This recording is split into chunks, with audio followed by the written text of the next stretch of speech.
Good morning, folks. Today is September 2nd. Welcome to episode number 189 of Simply Cyber's Daily Cyber Threat Briefing. I'm your host, Dr. Gerald Auger, and over the next 45 minutes, I'll be delivering the top cybersecurity news stories of the day and providing expert analysis on each of these stories. What it means to you as a practitioner, or if you're looking to break into the industry, we got you covered, no doubt. Shout out and thanks to this stream's sponsors, Barricade Cyber Solution and RECON INFOSEC. Listen, Barricade, cyber criminals have stolen your company's data and derailed your business operations. Barricade Cyber Solutions will help you resolve this ransomware attack and, more importantly, get your business back on track. As far as my friends over at RECON INFOSEC go, let me tell you this. If your organization is large enough to have real cybersecurity concerns, but maybe not quite large enough to have a full-fledged SecOps capability from the ground up, maybe consider MDR, which is actually like a really nice service offering when you're growing from like small shop to large shop. There is this wide, vast wasteland in the middle of where you have wicked need and no budget. And MDR is how you kind of bridge that, or lack of no budget, no staff, you can't get FTEs approved, all these things. Consider the MDR solution from RECON INFOSEC. Their offering includes the people, process, and technology needed to deliver full spectrum security operations to organizations of any size. So thank you very much to Barricade Cyber and RECON INFOSEC. Check the links down below in the show description, or hit !sponsors to get links to them. Go check them out, guys. They're great people. Small businesses. That's how I like to roll. Security businesses run by security people. It's not a fresh idea, but it is a wonderful idea. Now, I want to remind you, if you hold professional certifications that require CPEs, each episode of the Daily Cyber Threat Briefing is worth half a CPE. So that's stacks, right? 2.5 a week, 10 a month.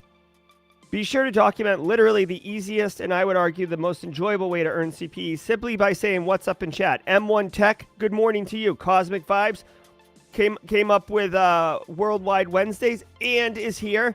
Navina, half a CPE for you too. All right, guys, this is how it rolls. Just say what's up in chat, say Team Live, anything you want. Sasha from Germany's up in here.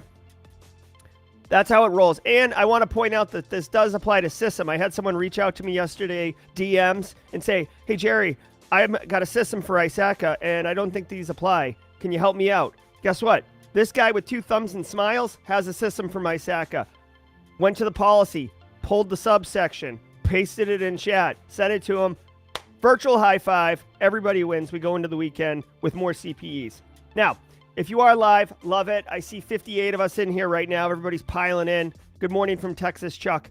Everybody's piling in. It's wonderful. We'll get started in a few minutes doing what we normally do. If you are watching this on replay or listening on the audio podcast app of choice, thank you for consuming this content. It's still good.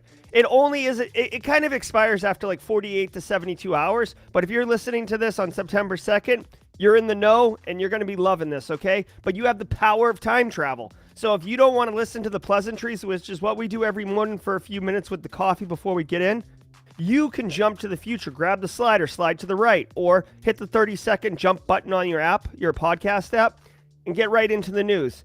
But I would argue that the richness of community is really founded here in those first couple minutes. Ooh, got a squad membership, one of us. Thank you, Matthew Graham. Welcome to the squad, my friend. All right, guys, let's spend the next couple minutes hanging out and having coffee. I got some news for everyone. You may think I forgot, but today is Friday, and we're starting to brand the days of the week since we do this daily. Friday is Grayson Joke of the Week Day, and Grayson did not disappoint. Now, Grayson is in school right now, but he left me with a joke bomb to detonate at the mid-roll, okay? So stay tuned for that. Let's say good morning to everybody. Hey, Not Only IT, it's been a minute. Brian Morgan, good to see you. Abdi Aziz, morning from Ohio. Hey, Alex, good to see you. It is Friday, so I'm thinking that my good friend Brent Gurry and his daughter Emerson are in chat. Hopefully to see them. Hey, Joseph O'Brien, good to see you. Zalia, good to see you. Hey, Simbin, over on the Discord server. Justin Gold. Love it, love it, love it. Justin Gold. Recently minted mod on the Discord server. Thank you very much, Justin, for your services. Hey, Munchkin. Love it. If you guys did not see the Simply Cyber Live interview last night with Matt Kiley, highly recommend it. I know I tell you guys every Friday that the night before was a great interview, but I'm not biased, guys. Like, I'm trying to be as objective as possible. It really was a great interview. Matt Kiley, he's the author and creator of the Practical Malware Analysis and Triage course over at TCM Academy, and he is just a treasure for our cybersecurity community. The dude, he gives, and he's just really, really knowledgeable, smart. He's humble. He dropped a lot of great information, explained how malware analysis can be used as a red team capability. Loved it. Oh yeah, BSEC, you're going to like it. He's a really great interview too. Hey, Will Reed, good to see you as always. John S., awesome. Taj, good to see you on Team Live. Love it. IT Marv, watching from Florida. Love it. Thank you, Anthony. Yeah, Anthony Gibbs. Nailed it. Got the soundboard all loaded up. I added a bunch of cool-looking graphics so I can find it quicker. Carl. I got to tell you guys, Carl's in the hot seat, right? Like, you know, I've got a Stream Deck. Basically, your hand lays right on it. You can push a billion buttons. Where my hand naturally lays on the sound deck, Carl's right under my thumb, which is a joke unto itself, right? But I'm ready to hit Carl if Carl shows up in this stream today. Philip Martin, good to see you. Hey, Vignesh, thanks for the sub. Love to see Carl this early in the morning. If you guys don't know, that picture right there is Carl from Aqua Teen Hunger Force rocking out. Don't forget, guys, I'll tell it in the later parts of the show, but next week we are raffling off RECON INFOSEC core training, which is basically, what's core training? I don't know what that means. I wouldn't know it either, okay? It's a 4-day full security operations analyst training course. It is not like a boot camp, okay? This is a company that runs MDRs and does SOC work all the time. They run opensoc.io at Blue Team Village at DEF CON. And this is like basically, actually, you know what? It kind of is like a boot camp, but it's like what boot camp really should be. It's deeply immersive, led by senior instructors, and you're put on a team and you have to actually handle active incidents. It's pretty dope. Elroy Judson in the house. Hey, Dan Ridden. John Strand memes I've been making. Oh, Dan, is that you who's been doing that? With John, the Legend of Zelda one actually cracked me up. If that was you, the Legend of Zelda one, you've had a couple Legend of Zelda ones, but yeah, Dan, I had no idea that was you. Are you, is that fish bait or fish cut bait or that account? Hopefully I didn't just dox you. I'm sorry if I did. Hey, Mercia, MDR, managed detection and response. Think of it as outsourced security operations or an outsourced blue team.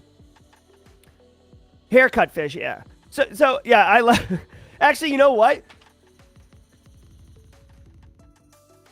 I'll tell you what, Dan. The best meme was the one where it was like, if you have it, Dan, please put it in a link in chat or something. Dan made this one where it's basically like, I think it's this cult from that TV show, there's a TV show about a cult. I can't think of what it is. But anyways, he's like Photoshopped Dan, John in the middle of the cult. A lot of people, like I almost was wearing a Black Hills shirt today. A lot of people talk about like, once you get into Black Hills, it's like the cult of John Strand. And yeah, it's really funny. It was really funny, actually. What's up, Emilio? Good to see you, Jersey. Hey, Jess Bishop. Good to see you. Yeah, so guys, just so everyone else knows, and then I'm going to get right into the story. I've been really thinking hard. I haven't done produced videos in a while. Many of you know this. I've been focused on the lives and stuff. As I wrap up getting this newsletter processed, right? So there's a standard operating procedure for the newsletter, which, by the way, if you !newsletter in chat, if you don't know what I'm talking about, if you want to get, really actionable intel on Monday morning, every Monday morning, sign up for the newsletter. But once that's operationalized, I'm going to start doing produced videos again. So look forward to that. The Trace Lab CTF that we did recently, I want to give insight into that, how that affected me personally, not just how to do the CTF, but there's interesting lingering impact of having done a capture the flag contest where you are locating missing persons. Thanks, Dan. Yeah, check out that link Dan just dropped in chat. It's really, really fun. Actually, you know what? Can I click on it? Hold on. Can I click on this? I can. Wait. Oh, no, I can't click on it like that. Oh. Chat, can you send that to me? Mods, will you send that to me? I want to bring it up on stream really quickly. It's really funny.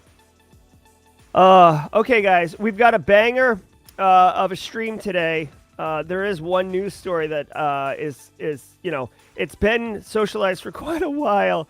I wanted the link so I could bring it up on I wanted a link, and then we'll get going. Good morning, everyone. Kimberly from Miami, good to see you. Love it. Hey, Matt McDaniels. Guys, also I want to tell you that I got 2 messages yesterday from people who are lurkers in the Simply Cyber community who recently got jobs in the cybersecurity community. So I'm not going to call them out. Obviously, they've chosen to be introverted or quiet. But congratulations to both of them. Very, very proud of everyone who picks up and gets their first role in the industry. So can you see this, guys? Hold on. Where's my link? Here it is. Yes. This right here, Dan Reardon. I don't know where you get your inspiration from, but this is hilarious. Look at it. Oh my God. It's the cultistry, and this is so funny. This is like so funny on multiple levels. I love it. Oh my God. Thank you so much. Thank you so much. All right, guys, let's get into the stream. Oh my gosh. All right, here we go. Oh, I got to change my audio over. Let me know if the audio is too loud. I've been messing around with my audio. Obviously, you guys know how I make mistakes like that. From the CISO series, it's Cybersecurity Headlines. It's Friday, September 2nd, 2022. Federal agencies share supply chain security tips. On Thursday, the NSA and CISA released tips for securing software supply chains.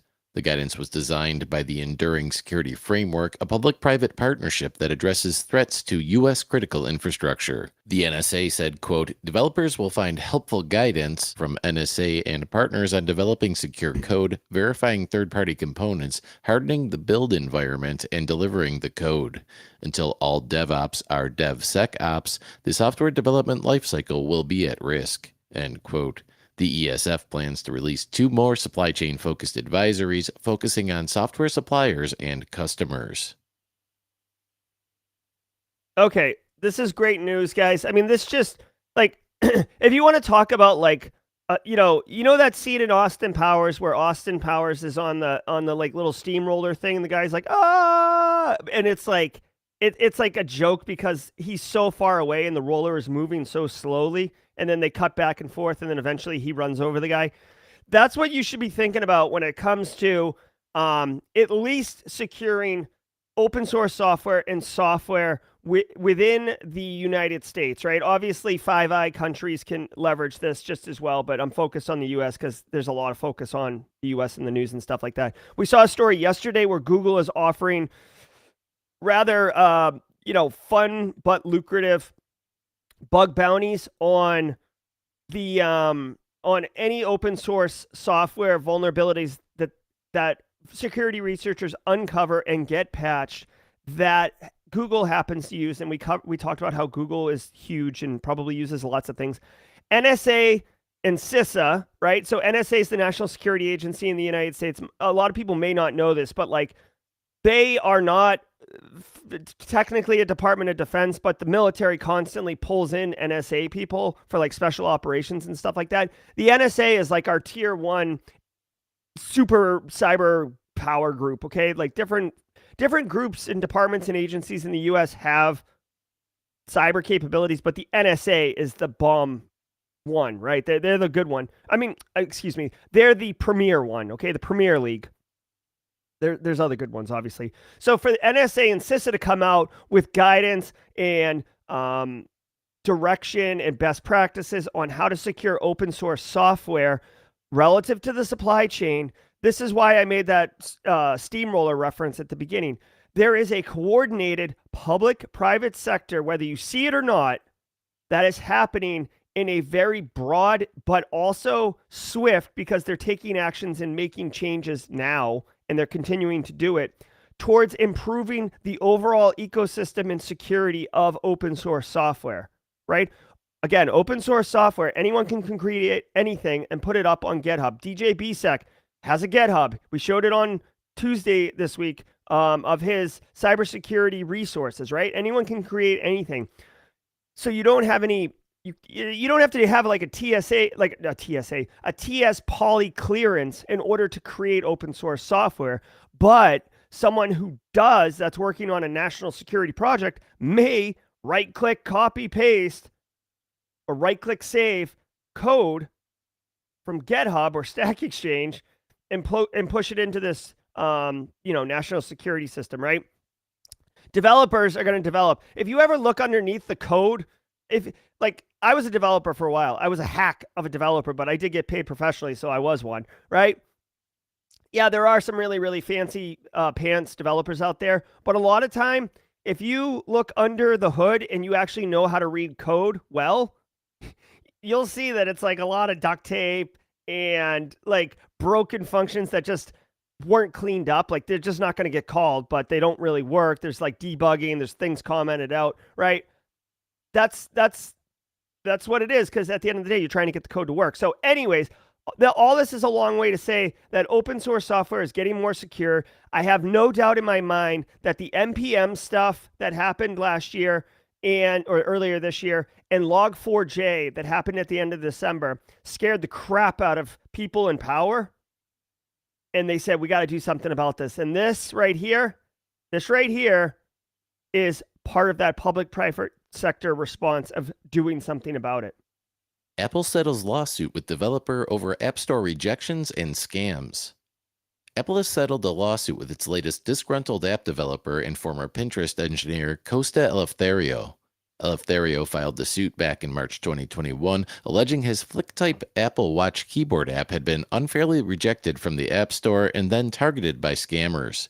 Apple rejected FlickType from the App Store because it offered a poor user experience, but then approved apps using an integrated version of FlickType. Later, Apple decided to let FlickType into the App Store, but its success made it a target for App Store scammers who launched inferior competitors boosted by fake ratings and reviews, causing FlickType's revenue to plummet from $130,000 to just $20,000. The terms of the settlement have not been disclosed. Yeah, this sucks. This poor guy obviously went through a couple things. Can you imagine coming up with like a quote unquote killer app and then getting denied access to put the app in the App Store? And then when you finally do, people have realized already that it's a hot topic and they make fake versions of it. So, I mean, there's not a terrible amount to this. I mean, basically it just looks like, unfair practices, whatever the adjudication process is for deciding whether or not an app gets in the App Store. I got to say, like, poor user experience for the interface is a bullcrap reason as far as I'm concerned. Hold on, I don't get to use this button very often because I'm very PG. That's a bull option, because think about this. Who are you to decide poor user experience or not? I could see if it was like malicious or nefarious or completely bloated, meaning it's just there to like get clicks and downloads and stuff like that. No real utility or value. But this thing was a keyboard. They rejected for user experience. It's like, why don't you let the users decide? Wouldn't the market decide whether or not this product sucks, right? Why are you deciding, like, analyst 175? So they reject it, and then other apps using the same keyboard take it in, and they get approved and everything. This guy got hosed, man. To me, this is less of a cybersecurity story. I mean, I guess that the fact that there were scammers who created fake versions of the app is noteworthy. But this dude got straight porked. This is one of those examples. Here, I'm going to tell you one thing, and then I'll tell you like what the key takeaway is here. This is one of those examples where like first to market is so valuable. Okay, in the world of like business, if you have a product and you have first mover advantage, which means that you like you're the first to the market, it's huge, right? You can capture that space. You can lead the charge and all this other stuff, right? Instead, this dude was first to market and then got nerfed And then everybody else got to market with his product, basically. And then he finally gets to market, and everybody's already got it. And then there's a bunch of like scams everywhere. This dude got porked. I feel bad for this guy. Okay, at least whatever. He's getting paid through a lawsuit. The key takeaway here and the bigger picture is when there's a bunch of scam apps, okay? Bunch of scam apps. That scammers do it all the time, okay? It's just like phishing, basically, except they make fake apps that look just like other apps. You have to educate your end users. And I know people would just want to be like, click, click, click, click, click, click, click, click, click, click. Educate end users, guys, that they need to look at what the app is. They need to look at what the app is, and they need to look at who the developer was, which I know can be hard. But guys, threat actors will pay for Google ads to have their app in the top of the Google search results. We saw this at the midsummer 2020 at the height of the pandemic when Zoom was like getting downloaded all over the place. Threat actors created fake Zoom Trojan installers and then paid the crap out of Google ads to get it to the top. A lot of people installed it, and then they were installing keyloggers and stuff like that and Trojans on their own machines. It's easy to buy. Like a bot army can rate the crap out of an app. So having 1,000 5-star reviews doesn't necessarily mean anything. Okay, you have to be a little skeptical with some of these things and basically make sure you're not installing malware, frankly, because threat actors know that you will if you're all amped up about the new emoji keyboard deck. Hackers were inside Neopets systems for 18 months. Earlier this year, virtual pet peddler Neopets suffered a pretty devastating data breach, as we reported here on Cybersecurity Headlines. This week, the company divulged new details about the incident, revealing that cybercriminals were able to linger inside its systems for about 18 months. The company issued a statement indicating that data from past and present Neopets players was affected, including name, email address, username, date of birth, gender, IP address, Neopets PIN, hashed passwords, as well as data about player pets. A hacker named Tartar X was detected trying to sell off the data back in July, but it's unclear whether anybody ever took them up on the offer. Neopets has reset player passwords, is offering to help protect against identity theft, and is in the process of adding multi-factor authentication to its site. Microsoft. Bro, how do you... Hold on. Hold on 1 second. Just please give me 1 second. My dogs are about to rip open my door. Actually, hold on. You know what? I'll do it on the... Yeah, my dogs are going to rip open the door. Please talk amongst yourselves.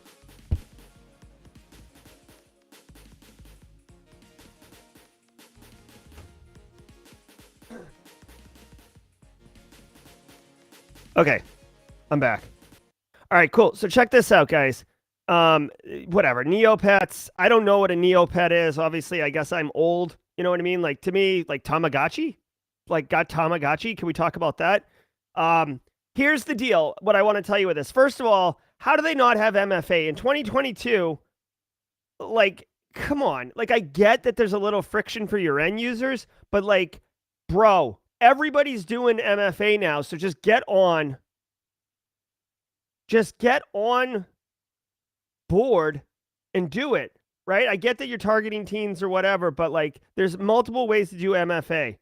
Now, I don't know what the value of a Neopet is. So when I immediately my brain goes right to GRC, right? Because that's how I think. What's the risk here? If someone gets into my Neopets account, is that a problem? Do I pay for Neopets? I don't know enough about this Neopet ecosystem to know if there's cash money value or anything like that. Now, if they were in the system and they pulled down 69 million users' data, addresses, passwords, credit card info, potentially, email addresses, I don't know if this thing has anything to do with crypto. But again, you start getting a very tailored user list of people that would be into this stuff, right? Okay, thanks, Munchkin. Super old website. Yeah, I just don't know much about it. But anyways, it's PII. The key takeaway is that twofold. One, when you look at something like this, you can't just say oh, I don't use Neopets, so whatever. It doesn't matter. Who cares? I hate when Carl, oh my God, I have conversations at cookouts all the time with people like this. They're I don't see why I have to have a username and password for my Neopets. Who cares if they get my Neopet? It's no, it's much worse than that. They can use all of that data to target you and do targeted phishing and compromise impersonate you, all these other things, right? So 69 million people compromised. Additionally, right, the key takeaway I want anyone to get out of this is that this company was breached for 18 months. That's over a year and a half, right? Think about it for a second. Like somebody at Neopets who works in IT, at least, I don't know if they have InfoSec, somebody at Neopets went to work for a year and a half, and one of their coworkers was a threat actor. One of the people running around in their environment was a threat actor. They must have had zero visibility into their operations. Okay? Think about that for a second. They didn't have any visibility. So this is what the key takeaway I want you to get out of this. If you are running your business, your system, your operations without any visibility, then someone could be in your environment for 18 months. Ignorance is not like a program strategy, right? You don't get this too much anymore, but you used to, back in like the mid 2000s, you would get like, oh, like we haven't seen any problems. We must be secure. Like there's no correlation between the fact that you haven't seen a compromise and the fact that you're secure. Those two, yeah, there's some indication that if you do a lot of good stuff, then you probably haven't been compromised. But the lack of knowing, you have no tooling, no capability to look at your environment and tell me one way or the other if you've been compromised. So therefore, you don't know what you're talking about, executive, with all due respect. So this gets back to like, MDR, like I said at the beginning, managed detection and response, having EDR, endpoint detection and response tooling on your endpoints, having intrusion detection systems on your logs, having a SIM, looking at your traffic, north-south traffic. Usually you don't get east-west traffic, but north-south traffic outward, right? Looking for malicious remote access applications running on people's systems. How was this person getting in there for 18 months? Long story short, too, all the passwords were compromised. So if you were reusing passwords and you're a Neopets person, guess what? Enjoy the weekend, your 3-day weekend in the United States, going and changing all your passwords everywhere. All right, that's all I'm going to say about this. We have probably one of the biggest stories of the slow-moving steamroller coming up next. Will disable Exchange Online Basic Auth next month. Microsoft warned customers Thursday that it will finally disable basic authentication in tenants worldwide to improve Exchange Online security. The announcement follows multiple reminders and warnings that the company has issued over the past 3 years. Beginning October 1st, Microsoft will pick random tenants and disable authentication access for MAPI, RPC, Offline Address Book, Exchange Web Services, POP, IMAP, Exchange ActiveSync, and Remote PowerShell. Customers will still be able to re-enable Basic Auth until the end of the year, after which the feature will be permanently disabled. All right, guys, welcome to the future. All right, this right here is going to be huge. There is somebody, please, if you're in Simply Cyber community, there's 132 of us here, 138 plus people on other streaming platforms that we're pushing to. If you end up being one of the people, and there's got to be at least a couple in here, who end up, this gets shut off and you have some kind of impact at work, I would love to hear what it is. Here is the deal with this, guys, okay? Like every other technology that was developed before the turn of the century, security wasn't originally baked in, okay? So what are we talking about here? Microsoft Exchange, which basically everybody uses for email. I know there's a couple Google Workspaces people out there, but listen, most of us are using Exchange. You used to authenticate using Basic Auth, right? Basic Auth, username and password, which you would send clear text. You could send it over an encrypted channel, but it's by itself, it sends out clear text. And it uses different protocols. IMAPI, MAPI, POP, RPC, a couple other ones, right? In 2022, we don't use Basic Auth. You can use things like OAuth, and it's like one-time kind of tokens that go out and you authenticate. It's different for different applications and systems. You're not using just like one master username and password. You're using kind of like expiring drink tickets, if you will, okay? Now, to allow for migration and smooth operations, Microsoft allowed basic auth when you moved up to Exchange Online, like basically pushed your infrastructure up into the cloud, which many, many people did. There's a very good reason to use Exchange Online, which is beyond the context of the daily briefing, but most people moved up there, okay? So now Microsoft said, hey, listen, we're going to give legacy support for basic auth. So, but in 2019, just looking at my clock, right? That was pre-pandemic. 2019, they said, listen, in 2022, we're going to stop supporting basic auth. You need to get off of it. Now, a lot of people, newer businesses, right? ThreatGen for one, it was disabled by default. You never had it. So you kind of worked through it right away.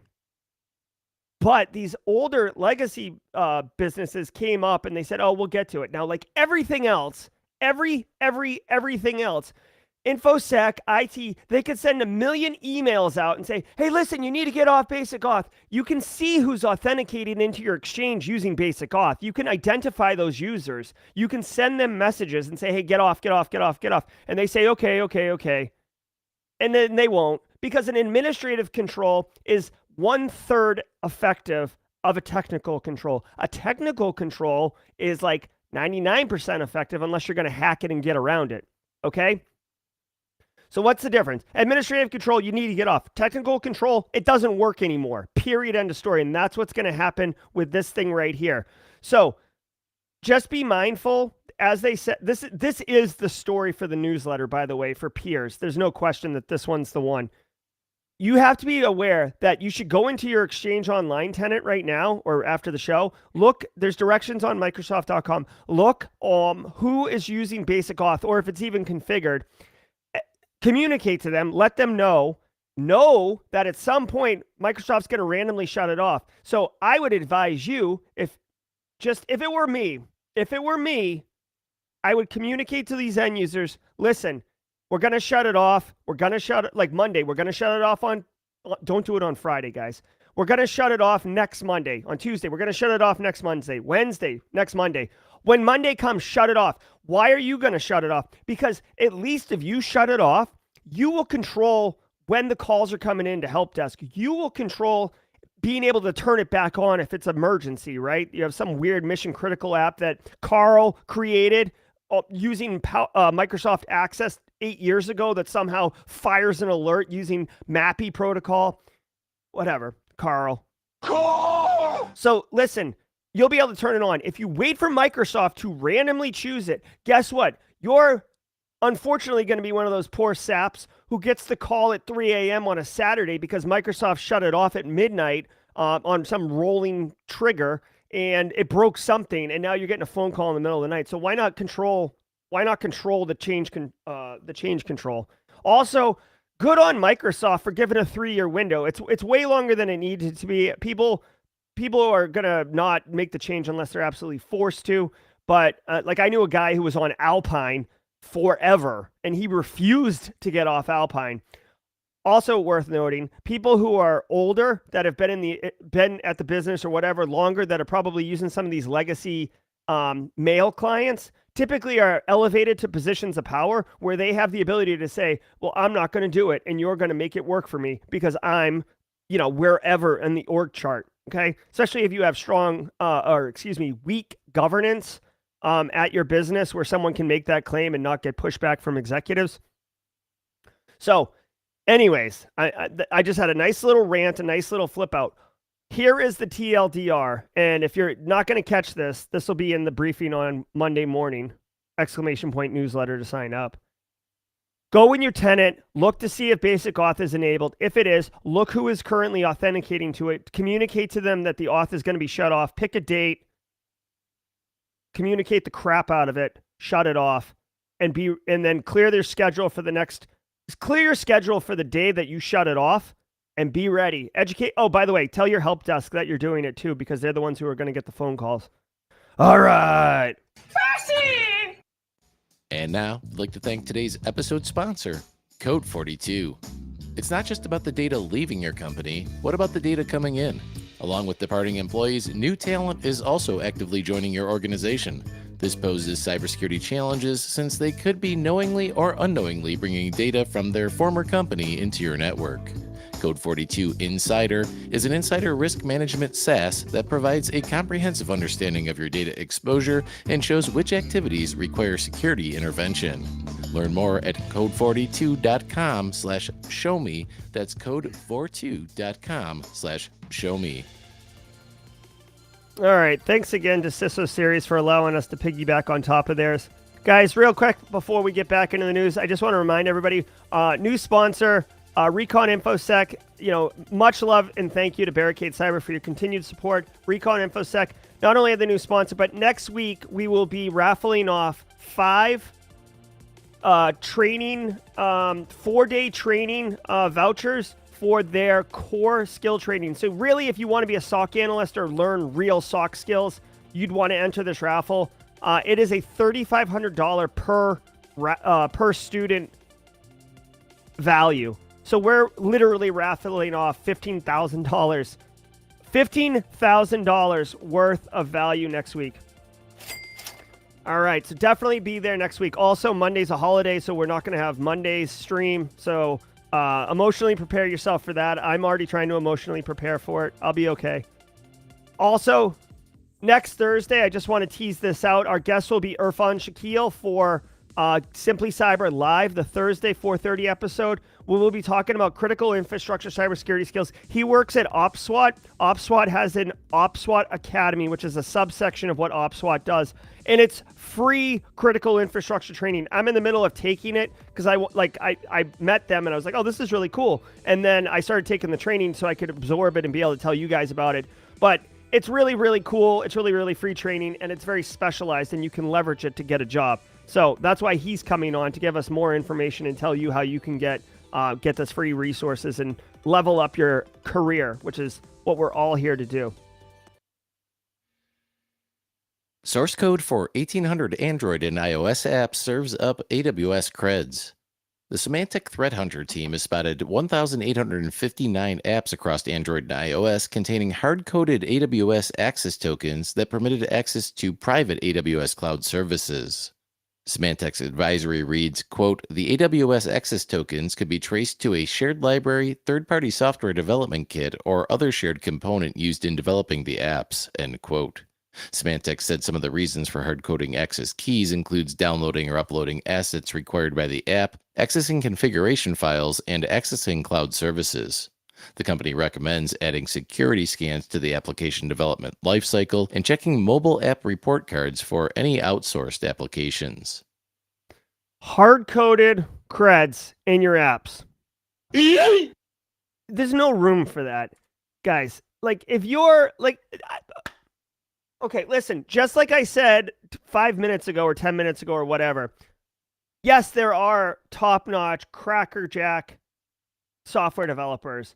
But a lot of developers, at least in my experience, if you look under the hood, yes, the program works. Yes, it does cool functional stuff. But if you look under the hood and you know how to read code, that's another thing. If you don't know how to read code, it just looks like magic. You're like, wow, look at all this code. But if you know what you look at, if you can read it like reading a language or something, you can look at it and be like, wow, this works. Okay, cool. A lot of imports, a lot of pointing, a lot of hard-coded things. And sometimes you hard-code something because you just want to see if it works, right? You don't want to spend all the time coming up with this elegant way of grabbing credentials or keys or whatever, and then it doesn't work, and you're like, oh, I just wasted all this time. Well, maybe you hard-code, and then you're like, well, I'll come back and fix that later, and then later never comes, right? So I'm not dissing these developers. All I'm saying is, people don't always adhere to best practices. And obviously, these semantic researchers, I have to imagine, wrote some type of scripting engine or some type of automated tooling that pulled down a bunch of apps, right? It says iOS apps, so I don't know how they got the code to that.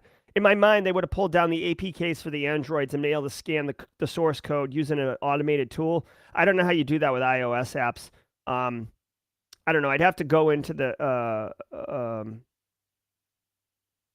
I don't know. Maybe they looked at the network traffic and saw the AWS keys going across the traffic. I don't know. Long story short, you can't put hard-coded keys into source code. Like people can get to it, right? And then you can abuse it.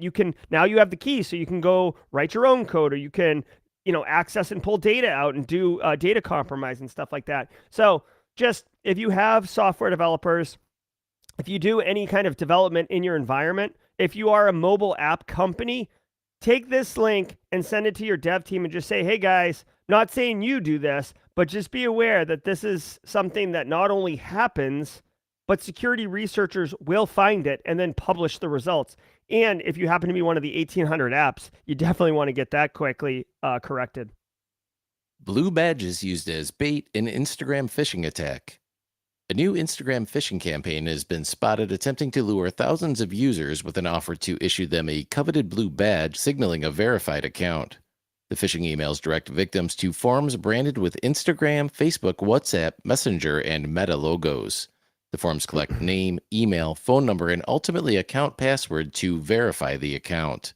Users should be aware that social media platforms will never contact them offering a blue badge. They can only be obtained by applying through the official platform. Further, blue badges are reserved for notable public figures, celebrities, and brands. Yeah, but obviously anyone falling for that's like, oh, I'm important. I'm a celebrity. I'm a brand. You know what I mean? Like, whatever. Guys, this is really interesting. Be mindful of this, right? Just be mindful of this, but also at the same time, if it's not a blue check mark today, it's going to be, a blue poop emoji next week, right? Like whatever it is, if there's something desirable that people want, phishers are going to write emails about it, whether it's information about free tickets to college football preseason kickoff event, or the upcoming Olympics, or COVID, or how to get a blue check mark, right? Like whatever. Phishers are going to choose topical stuff. It's the same idea as like thumbnails and titles in YouTube. They're making it appealing. They're looking for techniques that will catch your eye and get you to click. It's the same mechanism. It's just they're using it for nefarious purposes. Long story short, just be mindful of this, guys. Just be mindful. Also, you might even want to share this with your friends, right? Like your social network. I'm not big on Instagram, but I'm aware of the blue check mark type stuff. So, you want to be mindful of that. Parental oversight of child online activity found lacking. A new survey in the UK found that 34% of parents are unaware of what online accounts their children are using. While roughly 20% of parents claim to know all about their children's accounts, they admit to being unable to easily monitor online activities and who their children are interacting with. 15% of the respondents admitted to allowing their children to have total online freedom. Online bullying appears to be an issue, with 14% of parents admitting their children have bullied or trolled others. Roughly the same percentage have children who experienced cyberbullying. Over half of the perpetrators and 41% of bullying victims are 10 years old or younger. Yeah. Like, big surprise, guys, right? Like, we all were young once, right? You when you're young, you make stupid decisions. Your brain's not fully developed. You have an incredibly low emotional quotient. You have a lot of growing up to do. There's a reason that kids typically don't leave home until they're, quote unquote adults, right? Even 18's a bit much, but so if you think about it like that, right, where your ecosystem is just the playground and there's 25 kids there, and you're kind of, realistically, you're probably in the same kind of like socioeconomic demographic as everybody else on the same playground, et cetera, et cetera. Now you ramp it up to the internet, where there's millions of people from all over the world, all sorts of different walks of life. You can have, really, really, really kind of sociopathic individuals who have access to your kids, to kids. So you have to have.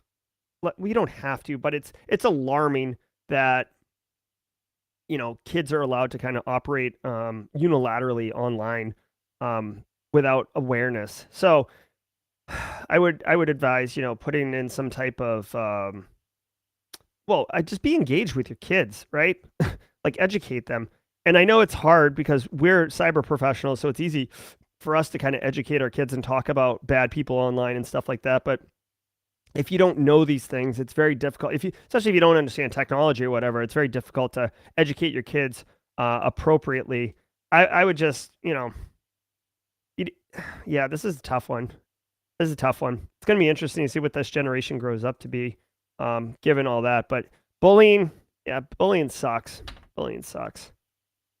TSA tests drone detection technology at LAX. The Transportation Security Administration has begun testing technology designed to detect, track, and identify unmanned aircraft systems, or UAS, entering restricted airspace around Los Angeles International Airport. So far this year, approximately 38 drones have been visually detected at LAX, including a drone that was reported within 700 feet of an aircraft several days before Super Bowl 56.